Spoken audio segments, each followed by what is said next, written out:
migration, immigration movement. Today, nearly 1 billion people across the world are on the move, and 214 million people live in a country other than the one in which they were born. 1 in 7 people in the world is a migrant. And right here in the United States, we have the largest share of international migrants of any country in the world. 33 million people, or 20% of the international migrant population of the world, lives right here in the United States. I am one of those people. I was born in India, and I moved with my family as a child to Indonesia. When I was 16, my parents sent me to college in the United States, even though they only had $5,000 in their bank account. They sent me here because they believed that this is the country that I would get the best education and have the brightest future. My friend Beth is a Filipina American, and she likes to say that we immigrants live in the hyphen. We live in the space between the places that we come and the places that we go. We live in the space of change because if there's one thing that's true about migration, it is that everyone and anyone who's touched by it changes. We are a global people of movement.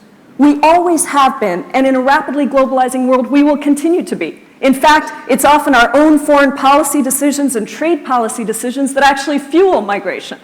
And yet, at the same time that the world has embraced the free flow of goods and capital and ideas, we have restricted the free flow of people. Whatever your thoughts are on globalization, the reality is that there is an inherent contradiction in our reluctance to think creatively, sanely, and humanely about what a managed flow of labor, if not a free flow of labor, looks like. Instead of fighting migration, we need to embrace it. We need to think about it as essential, and we need to manage it in ways that not only feed and meet our economic needs, but actually feed our souls as human beings connected in a global world, whether we live in a village in India or a township in South Africa or a small town in America. Unfortunately, there is a growing group of anti-immigrants here in the United States and around the world who are using migration and immigration as wedge issues for their own political gain. And they have one story to tell, and it's an us versus them story, and it goes something like this. There are 1 billion people in the world moving from poor to rich countries. They're overcrowding us, they're taking our jobs, they're making our resources scarce, and they are not like us. They seek to do us harm. I think we've all heard that story. And with that story, there is only one solution, and that solution is for restrictionist policy that actually blocks the flow of labor. But research and history tell us a very different story. Research and history tell us that migration isn't just inevitable, it's actually essential and it's good for us. So in most developed countries, what you see is the workforce aging and retiring. And most of the growth, the new growth in the labor markets, is actually coming from immigrants to those countries. The reality is that immigrants are entrepreneurs, and they consume. Like the rest of us, they consume every day, and so they contribute to the economy every day. The Center for American Progress recently published a report that said that if the United States Congress were to pass comprehensive immigration reform that actually regularizes the flow of immigrants to the United States, $1.5 trillion would flow into the US economy over the next 10 years. But I guess the policymakers aren't reading those reports, because the reality is that comprehensive immigration reform legislation has been stalled for almost 2 decades in this country. Right now in America, we have 12 million undocumented immigrants who are living in the shadows, fearing deportation every day, even though they're doing the work that we need them to do. We have 4 to 5 million legal residents who have actually applied legally for their closest family members to come into the United States, and sometimes wait up to 2 decades for their family members to come. Fruit rots in the orchards because we don't have enough hands to pick the fruit, and researchers and wonderful scientists who want to come to the United States and contribute their knowledge are unable to do so because they can't get visas for themselves and for their families. Here in the United States, as in much of the rest of the world, in Spain, Sweden, Germany, France, policymakers, instead of really finding real solutions to how we manage migration have embraced restrictionist policies that are not just costly and ineffective, but they're actually counterproductive.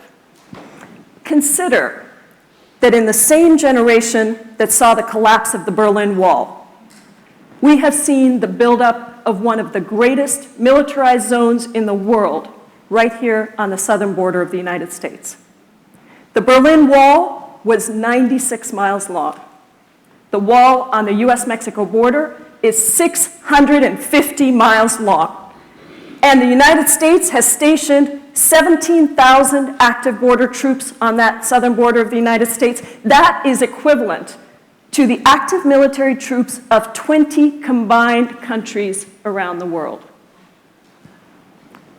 When I look at all of the walls and the borders and the fences that we're building to surround ourselves in America, I am reminded of something that the wonderful novelist Elif Shafak said in her TED Talk. She was talking about her grandmother, who was a somewhat mystical person in her village. And her grandmother would get rid of people's warts by drawing a circle around them.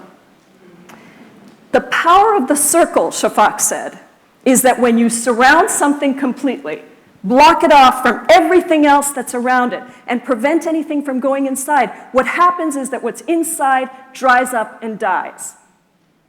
And here in America, if we surround ourselves with thicker and thicker walls that prevent the flow of people and ideas into our country, we too will dry up and die.